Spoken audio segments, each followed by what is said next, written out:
नमस्कार दोस्तों, मैं अभिषेक आज आपके लिए लाया हूँ श्री मुंशी प्रेमचंद जी की लिखी कहानी शांति।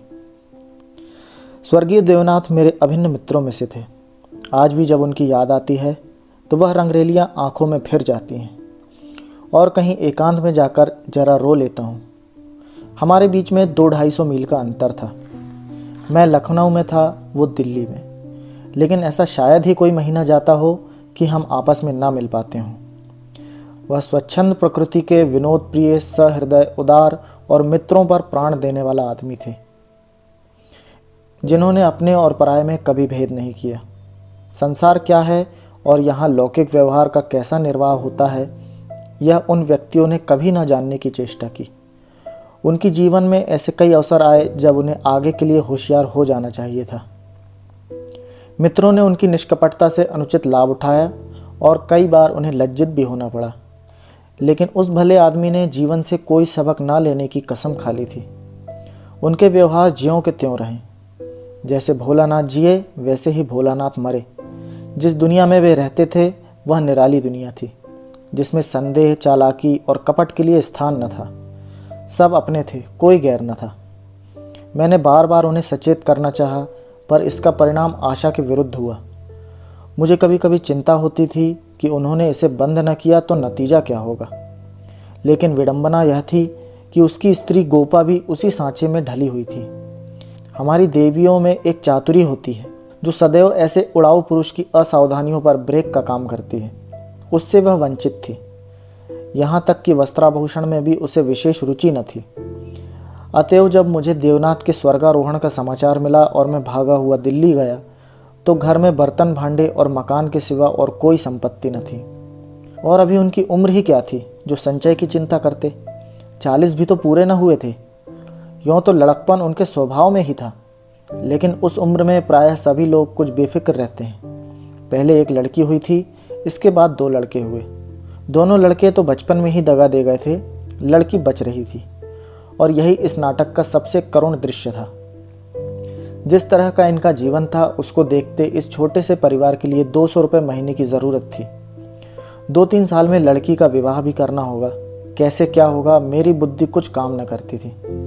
इस अवसर पर मुझे यह बहुमूल्य अनुभव हुआ कि जो लोग सेवा भाव रखते हैं और जो स्वार्थ सिद्धि को जीवन का लक्ष्य नहीं बनाते, उनके परिवार में आड़ देने वालों की कमी नहीं रहती। यह कोई नियम नहीं है, क्योंकि मैंने ऐसे लोगों को भी देखा है जिन्होंने जीवन में बहुत के साथ अच्छे सुलूक किए, पर उनके पीछे उनके बाल बच्चों को किसी ने एक बात तक न पूछी। लेकिन चाहे कुछ हो, देवनाथ के मित्रों ने प्रशंसनीय औदार्य से काम लिया और गोपा के निर्वाह के लिए स्थायी धन जमा करने का प्रस्ताव किया। 2-1 सज्जन जो रंडवे थे उससे विवाह करने को तैयार थे, किंतु गोपा ने भी उसी स्वाभिमान का परिचय दिया जो महारी देवियों का जौहर है, और इस प्रस्ताव को अस्वीकार कर दिया। मकान बहुत बड़ा था, उसका एक भाग किराए पर उठा दिया। इस तरह उसको 50 रुपये माहवार मिलने लगे। वह इतने में ही अपना निर्वाह कर लेगी। जो कुछ खर्च था वह सुन्नी की जात से था। गोपा के लिए तो जीवन में अब कोई अनुराग ही न था। इसके 1 महीने बाद मुझे कारोबार के सिलसिले में विदेश जाना पड़ा और वहाँ मेरे अनुमान से कहीं अधिक 2 साल लग गए। गोपा के पत्र बराबर जाते रहते थे, जिससे मालूम होता था वे आराम से हैं, कोई चिंता की बात नहीं है। मुझे पीछे ज्ञात हुआ कि गोपा ने मुझे भी गैर समझा और वास्तविक स्थिति छिपाती रही। विदेश से लौटकर मैं सीधा दिल्ली पहुंचा। द्वार पर पहुंचते ही मुझे भी रोना आ गया। मृत्यु की प्रतिध्वनि सी छाई हुई थी। जिस कमरे में मित्रों के जमघट रहते थे उनके द्वार बंद थे। मकड़ियों ने चारों ओर जाले तान रखे थे। देवनाथ के साथ वह श्री लुप्त हो गई थी। पहली नज़र में तो मुझे ऐसा भ्रम हुआ कि देवनाथ द्वार पर खड़े मेरी ओर देखकर मुस्कुरा रहे हैं। मैं मिथ्यावादी नहीं हूँ और आत्मा की दैहिकता में मुझे संदेह है, लेकिन उस वक्त एक बार मैं चौंक जरूर पड़ा। हृदय में एक कंपन सा उठा, लेकिन दूसरी नज़र में प्रतिमा मिट चुकी थी। द्वार खुला। गोपा के सिवा खोलने वाला ही कौन था। मैंने उसे देखकर दिल थाम लिया। उसे मेरे आने की सूचना थी और मेरे स्वागत की प्रतीक्षा में उसने नई साड़ी पहन ली थी और शायद बाल भी गुथा लिए थे। पर इन 2 वर्षों के समय ने उस पर जो आघात किए थे उन्हें क्या करती। नारियों के जीवन में यह वह अवस्था है जब रूप लावण्य अपने पूरे विकास पर होता है, जब उसमें अल्हड़पन, चंचलता और अभिमान की जगह आकर्षण, माधुर्य और रसिकता आ जाती है। लेकिन गोपा का यौवन बीत चुका था। उसके मुख पर झुर्रियाँ और विषाद की रेखाएं अंकित थी, जिन्हें उसकी प्रयत्नशील प्रसन्नता भी न मिटा सकती थी। केशों पर सफ़ेदी दौड़ी चली थी और एक एक अंग बूढ़ा हो रहा था। मैंने करुण स्वर में पूछा, क्या तुम बीमार थी गोपा? गोपा ने आंसू पीकर कहा, नहीं तो, मुझे कभी सिर दर्द भी नहीं हुआ। तो तुम्हारी यह क्या दशा है? बिल्कुल बूढ़ी हो गई हो। तो जवानी लेकर करना ही क्या है? मेरी उम्र तो 35 के ऊपर हो गई। 35 की उम्र तो बहुत नहीं होती। हाँ, उनके लिए जो बहुत दिन जीना चाहते हैं। मैं तो चाहती हूँ जितनी जल्दी हो सके जीवन का अंत हो जाए। बस सुन्नी के ब्याह की चिंता है। इससे छुट्टी पाऊँ, मुझे ज़िंदगी की परवाह न रहेगी। अब मालूम हुआ कि जो सज्जन इस मकान में किराएदार हुए थे वह थोड़े दिनों के बाद तब्दील होकर चले गए और तब से कोई दूसरा किराएदार ना आया। मेरे हृदय में बरसी सी चुभ गई। इतने दिनों इन बेचारों का निर्वाह कैसे हुआ, यह कल्पना ही दुखद थी। मैंने विरक्त मन से कहा, लेकिन तुमने मुझे सूचना क्यों न दी? क्या मैं बिल्कुल गैर हूँ? गोपा ने लज्जित होकर कहा, नहीं नहीं, यह बात नहीं है। तुम्हें गैर समझूंगी तो अपना किसे समझूंगी? मैंने समझा परदेश में तुम खुद अपने झमेले में पड़े होगे, तुम्हें क्यों सताऊं? किसी न किसी तरह दिन कट ही गए। घर में और कुछ न था तो थोड़े से गहने तो थे ही। अब सुनीता के विवाह की चिंता है। पहले मैंने सोचा था इस मकान को निकाल दूंगी, 20-22 हज़ार मिल जाएंगे, विवाह भी हो जाएगा और कुछ मेरे लिए भी बचा रहेगा। लेकिन बाद को मालूम हुआ कि मकान पहले ही रहन हो चुका है और सूद मिलाकर उस पर 20,000 हो गए। महाजन ने इतनी ही दया क्या कम की कि मुझे घर से निकाल ना दिया। इधर से तो अब कोई आशा नहीं है। बहुत हाथ पांव जोड़ने पर संभव है महाजन से 2-2.5 हज़ार मिल जाएगा। इतने में क्या होगा, इसी फिक्र में घुली जा रही हूँ। लेकिन मैं भी इतनी मतलबी हूँ, न तो मैं हाथ मुंह धोने को पानी दिया, न कुछ जलपान लाई और अपना दुखड़ा ले बैठी। अब आप कपड़े उतारिए और आराम से बैठिए। कुछ खाने को लाऊं? खा लीजिए, तब बातें होंगी। घर पर तो सब कुशल है? मैंने कहा, मैं तो सीधे बंबई से यहाँ आ रहा हूँ, घर कहाँ गया? गोपा ने मुझे तिरस्कार भरी आंखों से देखा, पर उस तिरस्कार के आड़ में घनिष्ठ आत्मीयता बैठी झांक रही थी। मुझे ऐसा जान पड़ा उसके मुख की झुर्रियाँ मिट गई हैं। पीछे मुख पर हल्की सी लाली दौड़ गई। उसने कहा, इसका फल यह होगा कि तुम्हारी देवी जी तुम्हें यहाँ कभी ना आने देंगी। मैं किसी का गुलाम नहीं हूँ। किसी को अपना गुलाम बनाने के लिए पहले खुद भी उसका गुलाम बनना पड़ता है। शीतकाल की संध्या देखते ही देखते दीपक जलाने लगी। सुन्नी लालटेन लेकर कमरे में आई।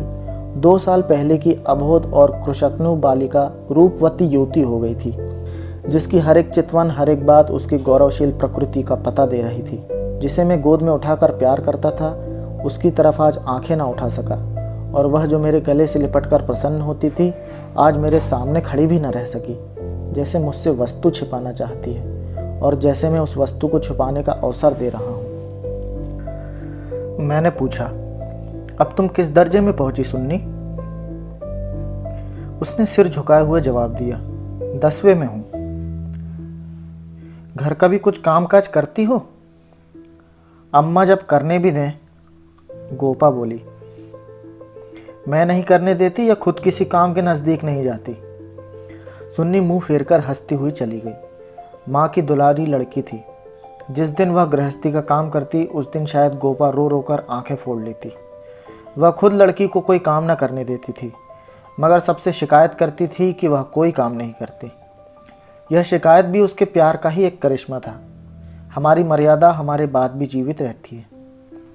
मैं तो भोजन करके लेटा तो गोपा ने फिर सुन्नी के विवाह की तैयारियों की चर्चा छेड़ दी। इसके सिवा उसके पास और बात ही क्या थी? लड़के तो बहुत से मिलते हैं, लेकिन कुछ हैसियत भी तो हो।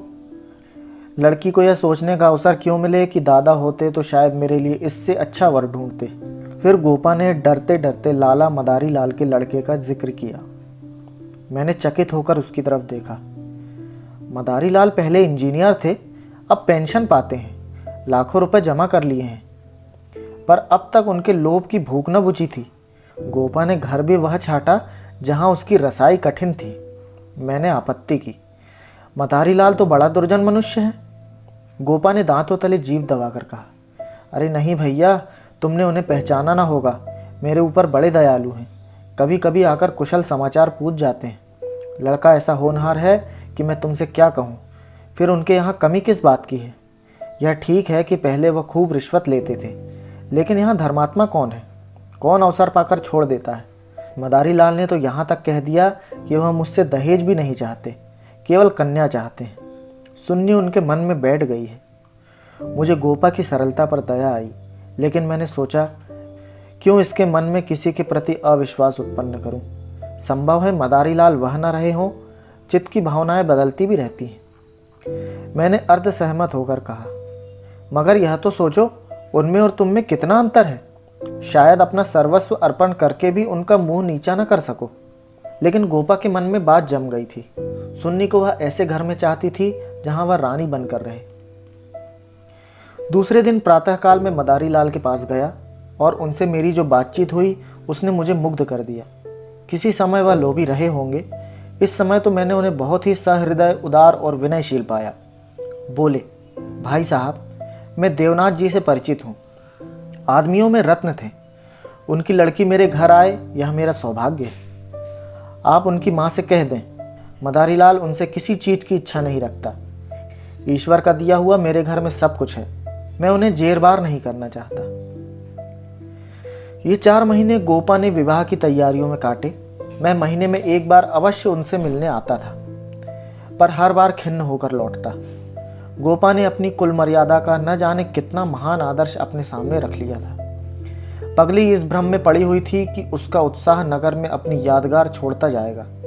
यह न जानती थी कि यहाँ ऐसे तमाशे रोज होते हैं और आए दिन भुला दिए जाते हैं। शायद यह संसार से यह श्रेय लेना चाहती थी कि इस गई बीती दशा में भी लुटा हुआ हाथी 9 लाख का है। पग पग पर उसे देवनाथ की याद आती। वह होते तो यह काम यों न होता, यों होता, और तब रोती। मदारी लाल सज्जन है, यह सत्य है, लेकिन गोपा का अपनी कन्या के प्रति भी कुछ धर्म है। कौन उसके 10-5 लड़कियां बैठी हुई हैं, वह तो दिल खोलकर अरमान निकालेगी। सुन्नी के लिए उसने जितने गहने और जोड़े बनवाए थे, उन्हें देखकर मुझे आश्चर्य होता था। जब देखो कुछ न कुछ सी रही है। कभी सुनारों की दुकान पर बैठी हुई है, कभी मेहमानों के आदर सत्कार का आयोजन कर रही है। मोहल्ले में ऐसा बिरला ही कोई संपन्न मनुष्य होगा जिससे उसने कुछ कर्ज ना लिया हो। वह उसे कर्ज समझती थी, पर देने वाले दान समझ कर देते थे। सारा मोहल्ला उसका सहायक था। सुन्नी अब मोहल्ले की लड़की थी। गोपा की इज्जत सबकी इज्जत है, और गोपा के लिए तो नींद और आराम हराम था। दर्द से सिर फटा जा रहा है, आधी रात हो गई, मगर वह बैठी कुछ न कुछ सी रही है, या इस कोठी का दहन उस कोठी कर रही है। कितनी वात्सल्य से भरी आकांक्षा थी जो कि देखने वालों में श्रद्धा उत्पन्न कर देती थी। अकेली औरत, और वह भी आधी जान की, क्या क्या करे। जो काम दूसरों पर छोड़ देती है उसी में कुछ न कुछ कसर रह जाती है, पर उसकी हिम्मत है कि किसी तरह हार नहीं मानती। पिछली बार उसकी दशा देखकर मुझसे रहा न गया। बोला, गोपा देवी, अगर मरना ही चाहती हो तो विवाह हो जाने के बाद मरो। मुझे भय है कि तुम उसके पहले ही न चल दो। गोपा का मुरझाया हुआ मुख प्रमुदित हो उठा। बोली, उसकी चिंता न करो भैया, विधवा की आयु बहुत लंबी होती है। तुमने सुना नहीं, राण मरे न खंडहर ढहे। लेकिन मेरी यही कामना है कि सुन्नी का ठिकाना लगाकर मैं भी चल दूं। अब और जीकर क्या करूंगी, सोचो। क्या करूं? अगर किसी तरह का विघ्न पड़ गया तो किसकी बदनामी होगी। इन 4 महीनों में मुश्किल से घंटा भर सोती हूँ, नींद ही नहीं आती, पर मेरा चित्त प्रसन्न है। मैं मरूं या जीऊं, मुझे यह संतोष होगा कि सुन्नी के लिए उसका बाप जो कर सकता था वह मैंने कर दिया। मदारी लाल ने अपनी सज्जनता दिखाई, तो मुझे भी तो अपनी नाक रखनी है। एक देवी ने आकर कहा, बहन जरा चलकर देख चाशनी ठीक हो गई है या नहीं। गोपा उसके साथ चाशनी की परीक्षा करने गई और एक क्षण के बाद आकर बोली, जी चाहता है सिर पीट लूं। तुमसे जरा बात करने लगी, उधर चाशनी इतनी कड़ी हो गई कि लड्डू दांतों से लड़ेंगे। किससे क्या कहूं? मैंने चिढ़कर कहा, तुम व्यर्थ का झंझट कर रही हो, क्यों नहीं किसी हलवाई को बुलाकर मिठाइयों का ठेका दे देती। फिर तुम्हारे यहाँ मेहमान ही कितने आएंगे जिनके लिए यह तूमार बांध रही हो। 10-5 की मिठाई उनके लिए बहुत होगी। गोपा ने व्यथित नेत्रों से मेरी ओर देखा। मेरी यह आलोचना उसे बुरी लगी। इन दिनों उसे बात बात पर क्रोध आ जाता था। बोली, भैया तुम ये बातें ना समझोगे। तुम्हें ना माँ बनने का अवसर मिला, ना पत्नी बनने का। सुन्नी के पिता का कितना नाम था, कितने आदमी उनके दम से जीते थे, क्या यह तुम नहीं जानते? वह पगड़ी मेरे ही सिर तो बंधी है। तुम्हें विश्वास ना आएगा, नास्तिक जो ठहरे, पर मैं तो उन्हें सदैव अपने अंदर बैठा पाती हूँ। जो कुछ कर रहे हैं वही कर रहे हैं। मैं मंदबुद्धि स्त्री भला अकेले क्या कर देती? वही मेरे सहायक हैं, वही मेरे प्रकाश हैं। यह समझ लो कि यह मेरी देह है, पर इसके अंदर जो आत्मा है वह उनकी है। जो कुछ हो रहा है उनके पुण्य आदेश से हो रहा है। तुम उनके मित्र हो, तुमने अपने सैकड़ों रुपए खर्च किए और इतना हैरान हो रहे हो। मैं तो उनकी सहगामिनी हूँ, लोक में भी परलोक में भी। मैं अपना समूह लेकर रह गया। जून में विवाह हो गया। गोपा ने बहुत कुछ दिया और अपनी हैसियत से बहुत ज़्यादा दिया, लेकिन फिर भी उसे संतोष न हुआ। आज सुन्नी के पिता होते तो न जाने क्या क्या करते। बराबर रोती रही। जाड़ों में मैं फिर दिल्ली गया। मैंने समझा कि अब गोपा सुखी होगी। लड़की का घर और वर दोनों आदर्श हैं। गोपा को इसके सिवा और क्या चाहिए? लेकिन सुख उसके भाग्य में ही न था। अभी कपड़े भी न उतारने पाया था कि उसने अपना दुखड़ा शुरू कर दिया। भैया घर द्वार सब अच्छा है, सास ससुर भी अच्छे हैं, लेकिन जमाई निकम्मा निकला। सुन्नी बेचारी रो रो कर दिन काट रही है। तुम उसे देखो तो पहचान न सको, उसकी परछाई मात्र रह गई है। अभी कई दिन हुए आई हुई थी। उसकी दशा देखकर छाती फटती थी, जैसे जीवन में अपना पथ खो बैठी हो। न तन बदन की सुध है, न कपड़े लत्ते की। मेरी सुन्नी की दुर्गत होगी, यह तो मैं स्वप्न में भी न सोचा था। बिल्कुल गुमसुम हो गई है। कितना पूछा, बेटी तुमसे वह क्यों नहीं बोलता, किस बात पर नाराज है? लेकिन कुछ जवाब ही नहीं देती, बस आंखों से आंसू बहते हैं। मेरी सुन्नी कुएं में गिर गई। मैंने कहा, तुमने उसके घर वालों से पता नहीं लगाया? लगाया क्यों नहीं भैया, सब हाल मालूम हो गया। लौंडा चाहता है मैं चाहे जिस राह जाऊं, सुन्नी मेरी पूजा करती रहे। सुन्नी भला इसे क्यों सहने लगी? उसे तो तुम जानते हो कितनी अभिमानी है। वह उन स्त्रियों में नहीं है जो पति को देवता समझती है और उसका दुर्व्यवहार सहती रहती है। उसने सदैव दुलार और प्यार पाया है। बाप भी उस पर जान देता था। मैं आँख की पुतली समझती थी। पति मिला छैला, जो आधी आधी रात तक मारा मारा फिरता है। दोनों में क्या बात हुई यह कौन जान सकता है, लेकिन दोनों में कोई गांठ पड़ गई है। न सुन्नी की परवाह करता है, न सुन्नी उसकी परवाह करती है। मगर वह तो अपने रंग में मस्त है। सुन्नी प्राण दिए देती है। उसके लिए सुन्नी की जगह मुन्नी है। सुन्नी के लिए वह अपेक्षा है और रुदन है। मैंने कहा, लेकिन तुमने सुन्नी को समझाया नहीं? उस लौंडे का क्या बिगड़ेगा? इसकी तो जिंदगी खराब हो जाएगी। गोपा की आंखों में आंसू भर आए। बोली, भैया किस दिल से समझाऊं? सुन्नी को देखकर तो मेरी छाती फटने लगती है।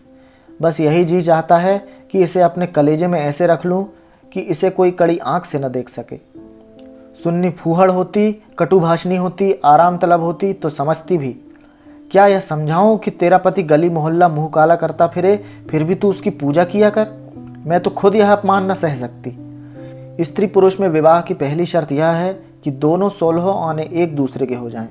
ऐसे पुरुष तो कम हैं जो स्त्री को ज्यों भर विचलित होते देखकर शांत रह सकें, पर ऐसी स्त्रियां बहुत हैं जो पति को स्वच्छंद समझती हैं। सुन्नी उन स्त्रियों में नहीं है। वह अगर आत्मसमर्पण करती है तो आत्मसमर्पण चाहती भी है, और यदि पति में यह बात न हुई तो वह उससे कोई संपर्क न रखेगी, चाहे उसका सारा जीवन रोते कट जाए। यह कहकर गोपा भीतर गई और एक सिंगारदान लाकर उसके अंदर के आभूषण दिखाती हुई बोली, सुन्नी इसे अब की यहीं छोड़ गई, इसलिए आई थी। ये वे गहने हैं जो मैंने न जाने कितना कष्ट सहकर बनवाए थे। इसके पीछे महीनों मारी मारी फिरी थी, यूँ कहूँ कि भीख मांगकर जमा किए थे। सुन्नी अब इसकी ओर आंख उठाकर भी नहीं देखती। पहने तो किसके लिए, श्रृंगार करे तो किस पर? 5 संदूक कपड़ों के दिए थे। कपड़े सीते सीते मेरी आंखें फूट गई थी। यह सब कपड़े उठाती लाई। इन चीज़ों से उसे घृणा हो गई है। बस कलाई में 2 चूड़ियाँ और एक उजली सी साड़ी, यही उसका श्रृंगार है। मैंने गोपा को सांत्वना दी। मैं जाकर केदारनाथ से मिलूंगा, देखूं तो वह किस रंग ढंग का आदमी है। गोपा ने हाथ जोड़कर कहा, नहीं भैया, भूल कर भी न जाना। सुन्नी सुनेगी तो प्राण ही दे देगी। अभिमान की पुतली ही समझो उसे, रस्सी समझ लो जिसके जल जाने पर भी बल नहीं जाते। जिन पैरों से उसे ठुकरा दिया है उन्हें वह कभी न सहलाएगी। उसे अपना बनाकर कोई चाहे तो लौंडी बना ले, लेकिन शासन तो उसने मेरा ना सहा, दूसरों का क्या सहेगी। मैंने गोपा से उस वक्त कुछ न कहा, लेकिन अवसर पाते ही लाला मदारी लाल से मिला। मैं रहस्य का पता लगाना चाहता था। संयोग से पिता और पुत्र दोनों ही एक जगह पर मिल गए। मुझे देखते ही केदार ने इस तरह झुककर मेरे चरण छुए कि मैं उसकी शालीनता पर मुग्ध हो गया। तुरंत भीतर गया और चाय, मुरब्बा और मिठाइयाँ लाया। इतना सौम्य, इतना सुशील, इतना विनम्र युवक मैंने ना देखा था। यह भावना ही ना हो सकती थी कि इसके भीतर और बाहर में कोई अंतर हो सकता है। जब तक रहा सिर झुकाए बैठा रहा। उच्च श्रृंखलता तो उसे छू भी नहीं गई थी। जब केदार टेनिस खेलने गया तो मैंने मदारी लाल से कहा, केदार बाबू तो बहुत सच्चरित जान पड़ते हैं, फिर स्त्री पुरुष में इतना मनोमालिन्य क्यों हो गया है। मदारी लाल ने एक क्षण विचार करके कहा, इसका कारण इसके सिवा और क्या बताऊं कि दोनों अपने माँ बाप के लाडले हैं और प्यार लड़कों को अपने मन का बना देता है। मेरा सारा जीवन संघर्ष में कटा, अब जाकर जरा शांति मिली है। भोग विलास का कभी अवसर ही न मिला। दिन भर परिश्रम करता था, संध्या को पढ़कर सो जाता था। स्वास्थ्य भी अच्छा न था, इसलिए बार बार यह चिंता सवार रहती थी कि संचय कर लूं, ऐसा न हो कि मेरे पीछे बाल बच्चे भीख मांगते फिरें। नतीजा यह हुआ कि इन महाशय को मुफ्त का धन मिल गया। सनक सवार हो गई, शराब उड़ने लगी, फिर ड्रामा खेलने का शौक हुआ। धन की कमी थी ही नहीं, उस पर माँ बाप का अकेला बेटा। उनकी प्रसन्नता ही हमारे जीवन का स्वर्ग था। पढ़ना लिखना तो दूर रहा, विलास की इच्छा और बढ़ती गई। रंग और गहरा हुआ, अपने जीवन का ड्रामा खेलने लगा। मैंने यह रंग देखा तो मुझे चिंता हुई, सोचा ब्याह कर दूं, ठीक हो जाएगा। गोपा देवी का पैगाम आया तो मैंने तुरंत स्वीकार कर लिया। मैं सुन्नी को देख चुका था, सोचा ऐसी रूपवती पत्नी पाकर इसका मन स्थिर हो जाएगा, पर वह भी लाडली लड़की थी, हठीली, अबोध, आदर्शवादिनी। सहिष्णुता तो उसने सीखी ही न थी। समझौते का जीवन में क्या मूल्य है, इसकी उसे खबर ही नहीं। लोहा लोहे से लड़ गया। वह अभिमान से पराजित करना चाहती है या उपेक्षा से, यही रहस्य है। और साहब, मैं तो बहू को ही अधिक दोषी समझता हूँ। लड़के प्रायः मनचले होते ही हैं, लड़कियाँ स्वभाव से ही सुशील होती हैं और अपनी जिम्मेदारियाँ समझती हैं। उसमें यह गुण है नहीं। डोंगा कैसे पार होगा, ईश्वर ही जाने। सहसा सुन्नी अंदर से आ गई, बिल्कुल अपने चित्र की रेखा सी, मानो मनोहर संगीत की प्रतिध्वनि हो। कुंदन तपकर भस्म हो गया था। मिटी हुई आशाओं का इससे अच्छा चित्र नहीं हो सकता। उल्हाना देती हुई बोली, आप जाने कब से बैठे हुए हैं, मुझे खबर तक नहीं, और शायद आप बाहर ही बाहर चले भी जाते। मैंने आंसुओं के वेग को रोकते हुए कहा, नहीं सुन्नी, यह कैसे हो सकता था। तुम्हारे पास आ ही रहा था कि तुम स्वयं आ गई। मदारी लाल कमरे के बाहर अपनी कार की सफाई करने लगे। शायद मुझे सुन्नी से बात करने का अवसर देना चाहते थे। सुन्नी ने पूछा, अम्मा तो अच्छी तरह है? हाँ, अच्छी है। तुमने अपनी यह क्या गद बना रखी है? मैं अच्छी तरह से हूँ। यह क्या बात है, तुम लोगों में यह क्या अनमन है? गोपा देवी प्राण दिए डालती है, तुम खुद मरने की तैयारी कर रही हो। कुछ तो विचार से काम लो। सुन्नी के माथे पर बल पड़ गया।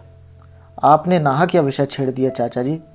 मैंने तो यह सोचकर अपने मन को समझा लिया कि मैं अभागिन हूँ, बस उसका निवारण मेरे बूते से बाहर है। मैं उस जीवन से मृत्यु को कहीं अच्छा समझती हूँ जहाँ अपनी कदर ना हो। मैं व्रत के बदले में व्रत चाहती हूँ। जीवन का कोई दूसरा रूप मेरी समझ नहीं आता। इस विषय में किसी तरह का समझौता करना मेरे लिए असंभव है। नतीजतन मैं परवाह नहीं करती। लेकिन नहीं चाचा जी, इस विषय में आप कुछ न कहिए, नहीं तो मैं चली जाऊंगी। आखिर सोचो तो। मैं सब सोच चुकी और तय कर चुकी। पशु को मनुष्य बनाना मेरी शक्ति से बाहर है। इसके बाद मेरे लिए अपना मुंह बंद करने के सिवा और क्या रह गया था। मई का महीना था। मैं मसूरी गया हुआ था कि गोपा का तार पहुंचा, तुरंत आओ, जरूरी काम है। मैं घबरा तो गया, लेकिन इतना निश्चित था कि कोई दुर्घटना नहीं हुई है। दूसरे दिन दिल्ली जा पहुंचा। गोपा मेरे सामने आकर खड़ी हो गई, निस्पंद, मूक, निष्प्राण, जैसे तपेदिक की रोगी हो। मैंने पूछा, कुशल तो है? मैं घबरा उठा। उसने बुझी हुई आंखों से देखा और बोली, सच? सुन्नी तो कुशल से है? हाँ, अच्छी तरह है। और केदारनाथ? वे भी अच्छी तरह है। तो फिर माजरा क्या है? कुछ तो नहीं? तुमने तार दिया और कहती हो कुछ तो नहीं? दिल तो घबरा रहा था, इससे तुम्हें बुला लिया। सुन्नी को किसी तरह समझाकर यहाँ लाना है, मैं तो सब कुछ करके हार गई। क्या इधर कोई नई बात हो गई? नई तो नहीं है, लेकिन एक तरह में नई ही समझो। केदार एक एक्ट्रेस के साथ कहीं भाग गया, 1 सप्ताह में उसका कहीं पता नहीं है। सुन्नी से कह गया है, जब तक तुम रहोगी घर में ना आऊँगा। सारा घर सुन्नी का शत्रु हो रहा है, लेकिन वह वहाँ से टलने का नाम नहीं लेती। सुना केदार अपने बाप के दस्तखत बनाकर कई हजार रुपए बैंक से ले गया है। तुम सुन्नी से मिली थी? हाँ, 3 दिन से बराबर जा रही हूँ। वह नहीं आना चाहती तो रहना क्यों नहीं देती? वहां घुट घुट कर मर जाएगी। मैं उन्हीं पैरों लाला मदारी लाल के घर चला। हालांकि मैं जानता था कि सुन्नी किसी तरह ना आएगी, मगर वहां पहुंचा तो देखा कोहराम मचा हुआ है। मेरा कलेजा धक से रह गया। वहां तो अर्थी सज रही थी। मोहल्ले के सैकड़ों आदमी जमा थे। घर में से हाय हाय की क्रंदन ध्वनि आ रही थी। यह सुन्नी का शव था। मदारी लाल मुझे देखते ही मुझसे उन्मत्त की भांति लिपट गए और बोले, भाई साहब, मैं तो लुट गया। लड़का भी गया, बहू भी गई, जिंदगी ही गैरत हो गई। मालूम हुआ कि जब से केदार गायब हुआ था, सुन्नी और भी ज्यादा उदास रहने लगी थी। उसने उसी दिन अपनी चूड़ियां तोड़ डाली थी और मांग का सिंदूर पोंछ डाला था। सास ने जब आपत्ति की तो उनको अपशब्द कहे। मदारी लाल ने समझाना चाहा तो उन्हें भी जली कटी सुनाई। ऐसा अनुमान होता था उन्माद हो गया है। लोगों ने उससे बोलना छोड़ दिया था। आज प्रातःकाल यमुना स्नान करने गई। अंधेरा था, सारा घर सो रहा था, किसी को नहीं जगाया। जब दिन चढ़ गया और बहू घर में ना मिली तो उसकी तलाश होने लगी। दोपहर को पता लगा कि यमुना गई है। लोग उधर भागे। वहां उसकी लाश मिली। पुलिस आई, शव की परीक्षा हुई। अब जाकर शव मिला है। मैं कलेजा थाम कर बैठ गया। हाय, अभी थोड़े दिन पहले जो सुंदरी पालकी पर सवार होकर आई थी, आज वह 4 कंधे पर जा रही है। मैं अर्थी के साथ हो लिया और वहां से लौटा तो रात के 10 बज गए थे। मेरे पांव कांप रहे थे। मालूम नहीं यह खबर पाकर गोपा की क्या दशा होगी। प्राणांत न हो जाए, मुझे यही भय हो रहा था। सुन्नी उसकी प्राण थी, उसकी जीवन का केंद्र थी। उस दुखिया के उद्यान में यही पौधा बचा था। उसे वह हृदय रक्त से सींच सींच कर पाल रही थी। उसके वसंत का सुनहरा स्वप्न ही उसका जीवन था। उसमें कोपलें निकलेंगी, फूल खिलेंगे, फल लगेंगे, चिड़िया उसकी डाली पर बैठकर अपने सुहाने राग गाएगी। किंतु आज निष्ठुर नियति ने उस जीवन सूत्र को उखाड़ कर फेंक दिया और अब उसके जीवन का कोई आधार न था। वह बिंदु ही मिट गया था जिस पर जीवन की सारी रेखाएं आकर एकत्र हो जाती थी। दिल को दोनों हाथों से थामे मैंने जंजीर खटखटाई। गोपा एक लालटेन लिए निकली। मैंने गोपा के मुख पर एक नए आनंद की झलक देखी। मेरी शोक मुद्रा देखकर उसने मातृत्व प्रेम से मेरा हाथ पकड़ लिया और बोली, आज तो तुम्हारा सारा दिन रोते ही कटा। अर्थी के साथ बहुत से आदमी रहे होंगे। मेरे जी में भी आया कि चलकर सुन्नी के अंतिम दर्शन कर लूं, लेकिन मैंने सोचा जब सुन्नी ही न रही तो उसकी लाश में क्या रखा है। न गई। मैं विस्मय से गोपा का मुंह देखने लगा तो इसे यह शोक समाचार मिल चुका है। फिर भी वह शांति और अविचल धैर्य। बोला, अच्छा किया न गई, रोना ही तो था। हाँ और क्या, रोई यहाँ भी, लेकिन तुमसे सच कहती हूँ, दिल से नहीं रोई। न जाने कैसे आंसू निकल आए। मुझे तो सुन्नी की मौत से प्रसन्नता हुई। दुखिया अपना मान मर्यादा लिए संसार से विदा हो गई, नहीं तो न जाने क्या क्या देखना पड़ता। इसलिए और भी प्रसन्न हूँ कि उसने अपनी आन निभा दी। स्त्री के जीवन में प्यार न मिले तो उसका अंत हो जाना ही अच्छा। तुमने सुन्नी की मुद्रा देखी थी? लोग कहते थे, ऐसा जान पड़ता था मुस्कुरा रही है। मेरी सुन्नी सचमुच देवी थी। भैया, आदमी इसलिए थोड़ी ही जीना चाहता है कि रोता रहे। जब मालूम हो गया है कि जीवन में दुख के सिवा और कुछ नहीं है तो आदमी जीकर क्या करे? किस लिए जिए? खाने और सोने और मर जाने के लिए? यह मैं नहीं चाहती कि मुझे सुन्नी की याद ना आएगी और मैं उसे याद करके रोऊंगी नहीं, लेकिन वह शोक के आंसू न होंगे।